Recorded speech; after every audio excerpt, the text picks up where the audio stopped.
الحمد لله نحمده ونستعينه ونستغفره ونعوذ بالله من شرور أنفسنا ومن سيئات أعمالنا من يهده الله فلا مضل له ومن يضلل فلا هادي له أشهد أن لا إله إلا الله وحده لا شريك له وأشهد أن محمدا عبده ورسوله صلى الله عليه وسلم لا نبي بعده يا أيها الذين آمنوا اتقوا الله حق تقاته ولا تموتن إلا وأنتم مسلمون يا أيها الذين آمنوا اتقوا الله وقولوا قولا سديدا يصلح لكم أعمالكم ويغفر لكم ذنوبكم ومن يطع الله ورسوله فقد فاز فوزا عظيما أما بعد فإن أصدق الحديث كتاب الله وخير الهدي هدي محمد صلى الله عليه وسلم وشر الأمور محدثاتها فإن كل محدثة بدعة وكل بدعة ضلالة وكل ضلالة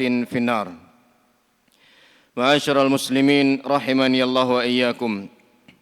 Rasulullah Muhammad sallallahu alaihi wasallam adalah seorang yang benar-benar sangat totalitas di dalam memproteksi umatnya dari segala perbuatan yang berpotensi menjatuhkan mereka, menggelincirkan mereka dalam perbuatan syirik kepada Allah Subhanahu wa taala.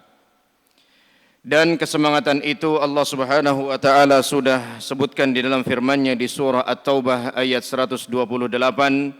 Allah Subhanahu wa taala berfirman, "Laqad ja'akum rasulun min anfusikum."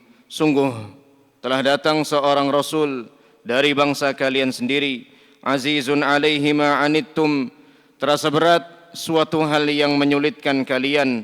Harisun 'alaikum, begitu semangat di dalam memberikan hal yang bermanfaat, di dalam mengajari hal yang berguna bagi kalian. Bil mu'minina raufur rahim, dan beliau terhadap orang-orang yang beriman begitu santun lagi menyayangi.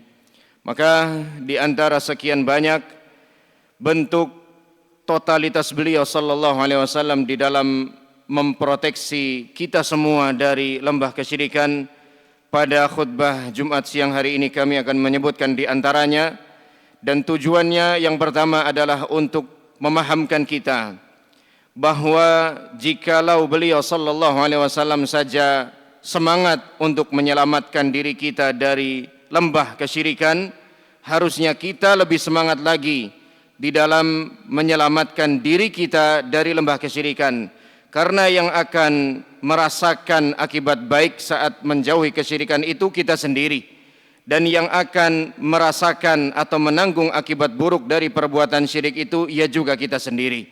Rasulullah sallallahu alaihi wasallam sudah memberitahukan kepada kita, sudah menunjukkan kepada kita hal-hal tersebut, hingga seyogianya lah bagi kita seorang yang sebenarnya posisinya ditolong oleh beliau sallallahu alaihi wasallam itu tahu diri.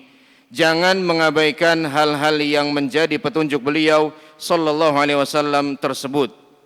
Yang pertama, di antara kesungguhan beliau di dalam menjaga kita, memproteksi kita dari perbuatan syirik kepada Allah Subhanahu wa taala adalah beliau sallallahu alaihi wasallam melarang kita untuk bersikap ghulu, berlebih-lebihan terhadap orang-orang soleh.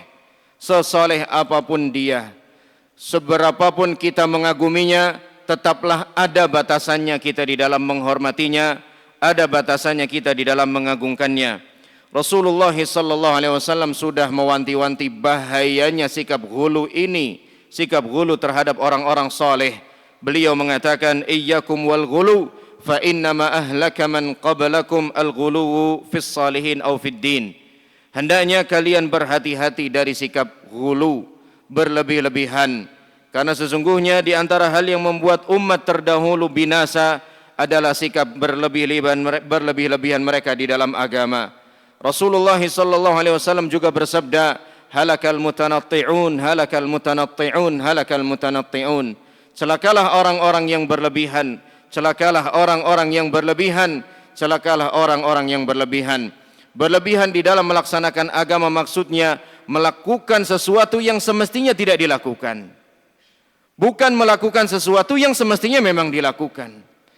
Karena kebanyakan orang atau tidak sedikit orang yang salah paham ketika kita menyampaikan jangan berlebihan di dalam beragama, dipikirnya adalah janganlah kita terlalu memegang teguh agama ini. Maka misalnya ada seorang di antara kita yang berusaha menjaga sholat 5 waktu secara berjamaah, divonis oleh kawannya berlebihan orang ini. Bukan itu yang dimaksud berlebihan di dalam beragama.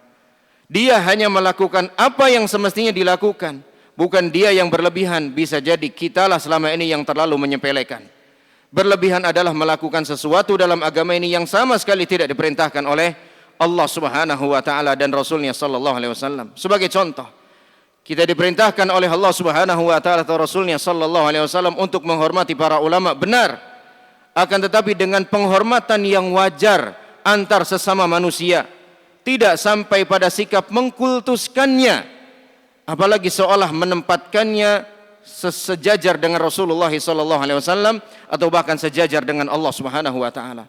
Sujud kepada alim tersebut, menciumi kakinya dan lain sebagainya, itu sama sekali tidak dibenarkan di dalam agama.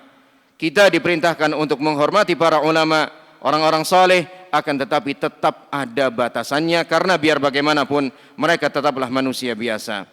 Maka teruslah belajar agar kita tahu mana yang seharusnya dilakukan, yang itu bukanlah sikap berlebihan, mana yang semestinya tidak perlu dilakukan, yang itu merupakan sikap berlebihan. Baik berlebihan di dalam melaksanakan agama, yaitu hal yang tidak diperintahkan oleh agama malah dilakukannya, atau bersikap berlebihan terhadap orang-orang soleh. Bahkan dalam hal ini Nabi SAW berpesan secara khusus, la tutruni kama ataratin nasara Isa bin Maryam, innama ana abdun faqulu abdullahi wa rasuluh. Janganlah kalian menyanjungku secara berlebihan sebagaimana orang-orang Nasara menyanjung Isa bin Maryam secara berlebihan. Aku ini hanya seorang hamba. Maka katakanlah, yakinilah bahwa aku ini seorang hamba Allah dan utusannya, tidak lebih. Beliau seorang hamba, tidak boleh disembah. Beliau seorang rasul, tidak boleh pula disepelekan, hingga kita berada pada sikap pertengahan. Tidak bersikap berlebihan terhadap beliau, tidak juga menyepelekan beliau sallallahu alaihi wasallam. Itu saja. Terhadap beliau sallallahu alaihi wasallam tidak boleh bersikap berlebihan. Bagaimana dengan orang-orang yang kita anggap soleh, yang levelnya jelas di bawah beliau sallallahu alaihi wasallam. Kemudian di antara contoh yang kedua, bagaimana beliau sallallahu alaihi wasallam menjaga kita dari perbuatan syirik kepada Allah Subhanahu wa taala adalah beliau melarang para sahabat di awal mula keislaman mereka untuk berziarah kubur. Karena mereka baru masuk Islam. Iman mereka masih tipis saat itu. Ilmu mereka dan pemahaman mereka masih lemah. Hingga di momen seperti itu, yang baik bagi Nabi SAW adalah melarang mereka untuk berziarah kubur. Karena ziarah kubur dahulunya identik dengan praktik-praktik kesyirikan. Ini sendiri beliau SAW yang menyabdakan, kuntu nahaitukum an ziyaratil qabr fazuruha ala fazuruha fa innaha tudzakirukumul akhirah. Dulu, kata Nabi SAW dulu, aku melarang kalian wahai para sahabat untuk berziarah kubur, yaitu saat para sahabat baru masuk Islam, saat iman mereka masih lemah, saat ilmu mereka masih sedikit, belum paham akidah yang benar-benar kuat. Dulu kata Nabi SAW, aku melarang kalian untuk berziarah kubur, ala fazuruha, namun sekarang ziarahilah kubur itu, fa innaha tudzakirukumul akhirah, karena ziarah kubur akan membuat kalian dengan kehidupan di akhirat nanti, akan membuat kalian mengingat bahwa kalian juga akan meninggal dunia, akan membuat kalian juga ingat bahwa suatu saat kalian juga akan menempati tempat itu, sebagaimana yang Allah Subhanahu wa taala mengatakan, firmankan, hatta zurtumul maqabir, sampai kalian menyinggahi pekuburan. Mau tidak mau kita pasti akan mati suatu saat nanti. Dan terima tidak terima, kita sudah sering terlalaikan dengan kehidupan dunia yang begitu mewah, gemerlap dan menyenangkan ini. Maka kita butuh pengingat bahwa kita itu tidak hidup selamanya di dunia ini, bahwa suatu ketika kita pun akan meninggal dunia. Salah satu caranya adalah dengan berziarah kubur. Maka ini contoh yang kedua, di mana Nabi SAW awal mula keislaman sahabat mencegah mereka untuk berziarah kubur, agar mereka tidak melakukan praktik-praktik kesyirikan yang sudah biasa dulu dilakukan di masa jahiliyah. Dan itu pun masih bisa berlaku. Jika kita merasa iman kita masih lemah, jangan terlalu banyak berziarah kubur. Karena alih-alih mengingat akhirat, alih-alih menambahkan iman kita kepada Allah, justru malah menjerumuskan kita dalam perbuatan syirik. Teruslah belajar. Ketika kita sudah paham bagaimana cara ziarah kubur yang benar, berziarah kuburlah. Jadi jangan disalahpahami kemudian dikatakan, oh ada sekelompok orang yang mengharamkan ziarah kubur. Bukan demikian. Ziarah kubur bukan hanya diperbolehkan, tetapi disyariatkan, diperintahkan. Hanya saja kita harus tahu cara yang dibenarkan, cara yang diajarkan oleh syariatnya Rasulullah sallallahu alaihi wasallam. Kemudian contoh yang ketiga bagaimana Nabi sallallahu alaihi wasallam menjaga kita dari perbuatan kesyirikan adalah beliau melarang kita untuk menjadikan pekuburan sebagai tempat peribadatan. Rasulullah sallallahu alaihi wasallam bersabda, la'anallahu al-yahud ittakhadhu qubur anbiya'ihim masajid. Allah Subhanahu wa taala melaknat orang-orang Yahudi karena mereka menjadikan kubur-kubur nabi mereka sebagai masjid-masjid, sebagai tempat-tempat beribadah. Dan itu merupakan kebiasaannya orang-orang Yahudi ahlul kitab. Dan rupanya apa yang disabdakan oleh Nabi sallallahu alaihi wasallam berkenaan kita dengan mereka sungguh-sungguh terjadi. Beliau sallallahu alaihi wasallam dalam hadis yang lain mengatakan, la tattabi'unna sanana man kana qablakum hadwan qudzati bil qudzah hatta law dakhalu juhra dhabbin la dakhaltumuhu qalu al yahudu ya Rasulullah qala faman.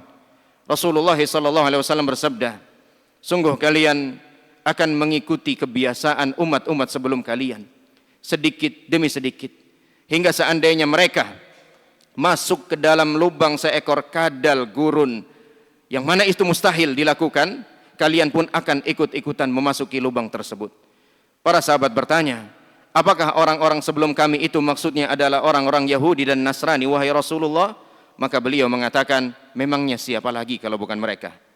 Maka ini merupakan sebuah peringatan dari Nabi SAW bahwa fenomena semacam ini akan terjadi di tengah-tengah umat ini, mengikuti kebiasaan orang-orang Yahud, dan kebiasaan mereka sangat banyak. Dan salah satu kebiasaan orang-orang Yahudi adalah menjadikan kuburan nabinya sebagai tempat peribadatan, dan benar saja itu terjadi di kalangan umat ini. Bukan hanya kuburan nabi yang mungkin dijadikan sebagai tempat peribadatan, bahkan kuburan orang-orang yang dianggap soleh.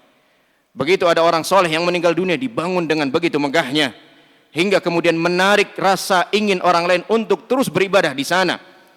Hingga kemudian kaum muslimin bukannya beribadah di masjid, justru beribadah di kuburan-kuburan tersebut, yang pelan tapi pasti akan menjerumuskan mereka dalam perbuatan syirik kepada Allah Subhanahu wa taala. Ingatlah, larangan ini bukan larangan kami, peringatan ini bukan peringatan kami. Kami hanya meneruskannya saja. Ini merupakan peringatan dan larangan dari Rasulullah sallallahu alaihi wasallam sebagai bentuk cinta beliau sallallahu alaihi wasallam kepada kita. Kalau kita memang benar-benar beriman kepada beliau sallallahu alaihi wasallam, hendaknya camkan baik-baik peringatan beliau sallallahu alaihi wasallam ini dan jangan diabaikan. Kemudian yang keempat, masyarul muslimin rahimani Allah wa iyyakum, menghilangkan rasa ketergantungan terhadap sesama hamba. Suatu ketika ada salah seorang sahabat yang datang kepada beliau sallallahu alaihi wasallam dan mengatakan bahwa aku ingin sekali tetap bersamamu walaupun ketika nanti sudah meninggal dunia, wahai Rasulullah sallallahu alaihi wasallam. Aku di dunia ini sudah diberikan anugerah oleh Allah untuk membersamaimu sebagai seorang sahabat. Kemudian aku juga ingin, wahai Rasul, tetap bisa membersamaimu nanti di sorga. Bantu aku, wahai Rasul. Maka apa sabda Nabi sallallahu alaihi wasallam? A'inni ala nafsika bikathratis sujud. Bantu aku, kata Nabi, malah bantu aku untuk merealisasikan keinginanmu itu dengan banyak bersujud kepada Allah. Lihat bagaimana Nabi SAW mengalihkan rasa ketergantungan sahabat tersebut kepada beliau, dialihkannya kepada Allah Subhanahu wa taala. Jangan, oh iya sini bisa nanti saya bantu, ya. Kamu udah sama saya terus dan lain sebagainya, sebagaimana yang dilakukan oleh sebagian oknum orang belakangan saat ini, mengkultuskan dirinya sendiri, mengajak manusia untuk menjadi pengikutnya, bukan menjadi pengikut Rasulullah sallallahu alaihi wasallam. Dan berhati-hatilah tentang fenomena semacam ini. Dai-dai yang menyeru kaum muslimin umat Islam ke dalam neraka jahanam, dai yang sangat dikhawatirkan kemunculannya oleh Rasulullah sallallahu alaihi wasallam.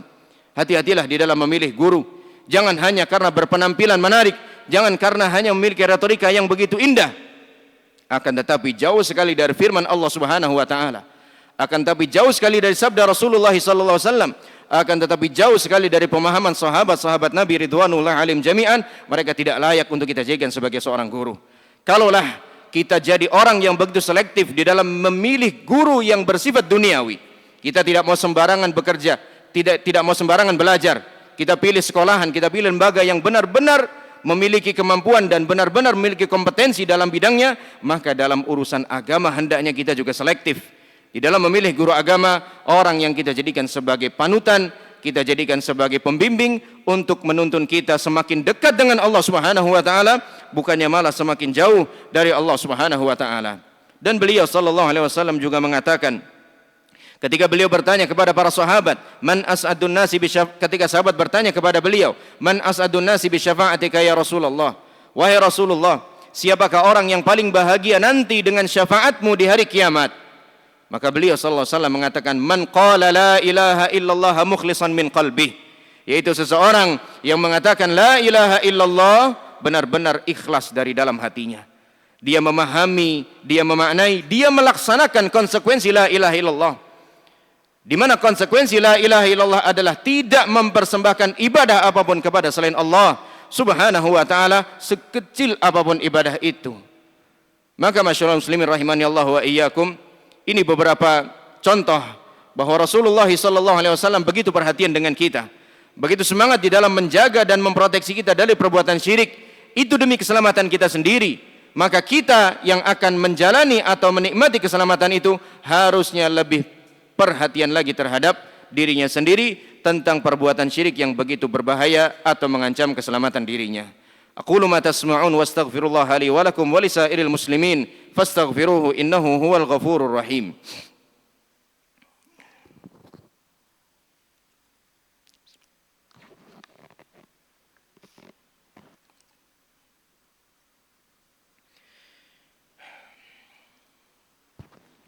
Alhamdulillahi rabbil alamin.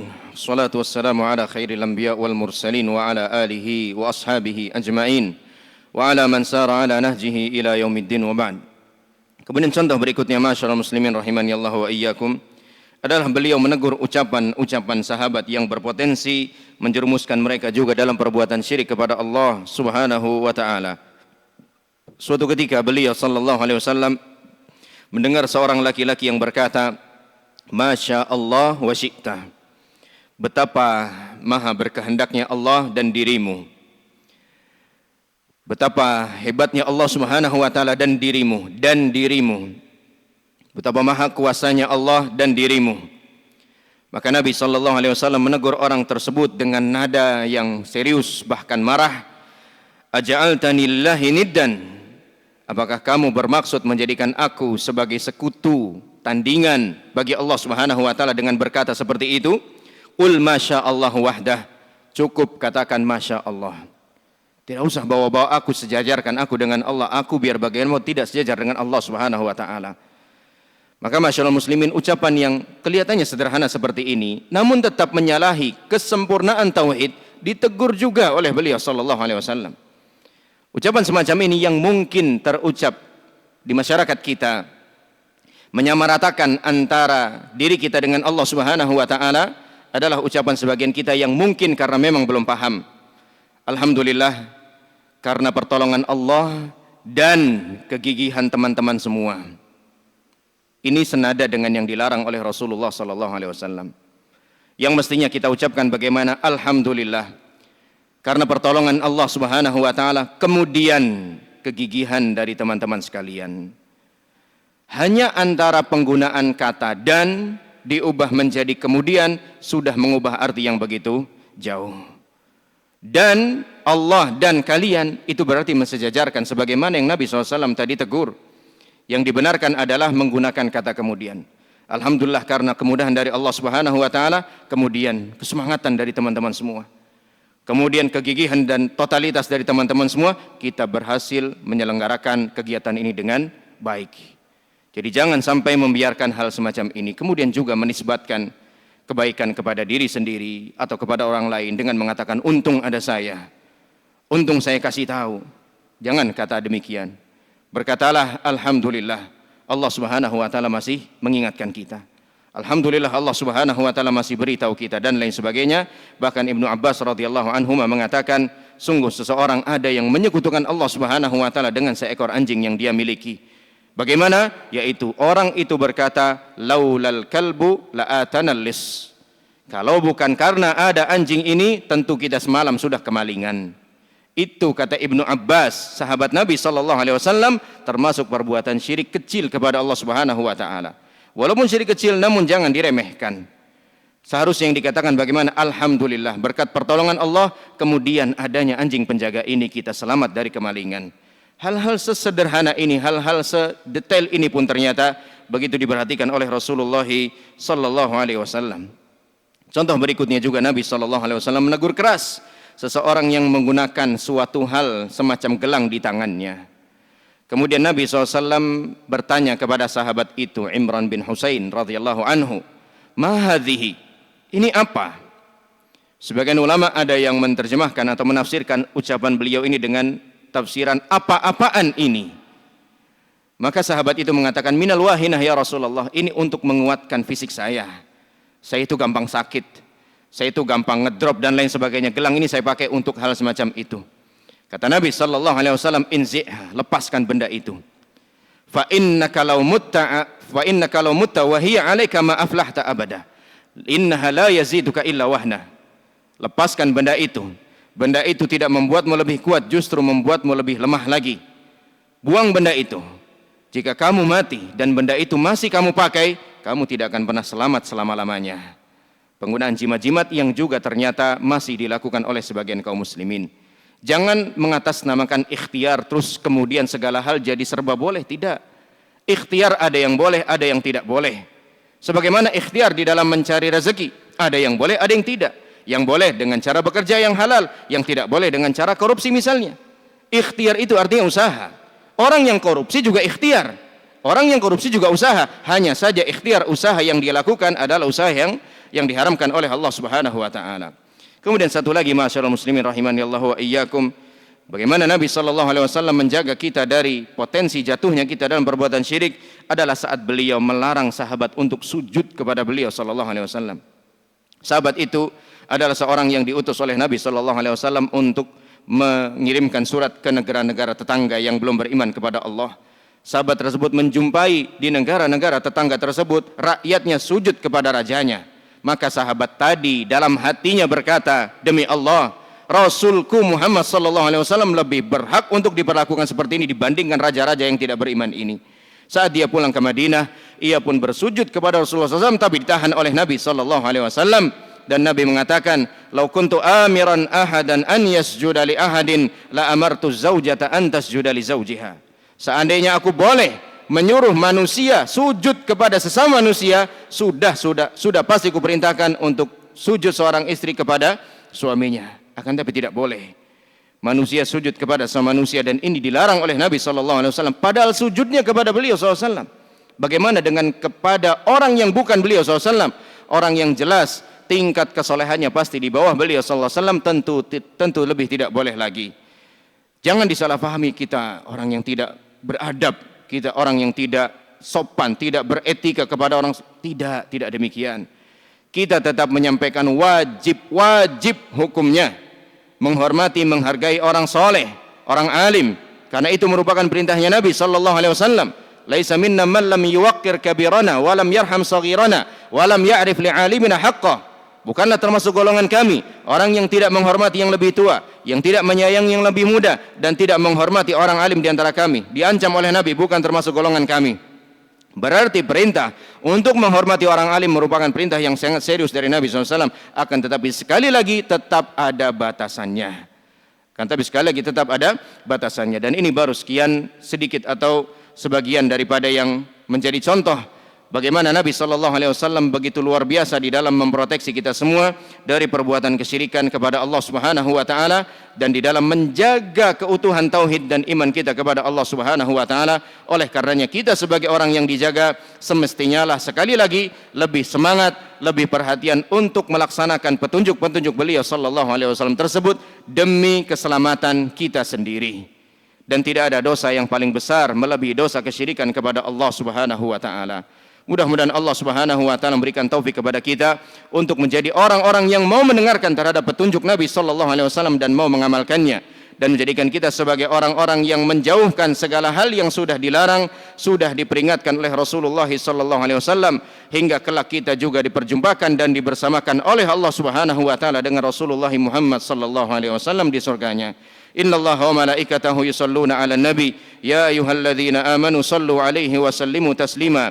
Allahumma ighfir lil muslimina wal muslimat wal mu'minina wal mu'minat al ahya'i minhum wal amwat innaka sami'un qaribun mujibud da'wat. ربنا إننا ظلمنا أنفسنا وإن لم تغفر لنا وترحمنا لنكونن من الخاسرين. ربنا اغفر لنا ولإخواننا الذين سبقونا بالإيمان ولا تجعل في قلوبنا غلا للذين آمنوا ربنا إنك رؤوف رحيم. ربنا اغفر لنا ولإخواننا الذين سبقونا بالإيمان ولا تجعل في قلوبنا غلا للذين آمنوا ربنا إنك رؤوف رحيم. ربنا هب لنا من أزواجنا وذرياتنا قرة أعين واجعلنا للمتقين إماما. ربنا اغفر لنا ولوالدينا وارحمهم كما ربونا صغارا. ربنا آتنا في الدنيا حسنة وفي الآخرة حسنة وقنا عذاب النار. وصلى الله على نبينا محمد وعلى آله وصحبه أجمعين وآخر دعوانا أن الحمد لله رب العالمين.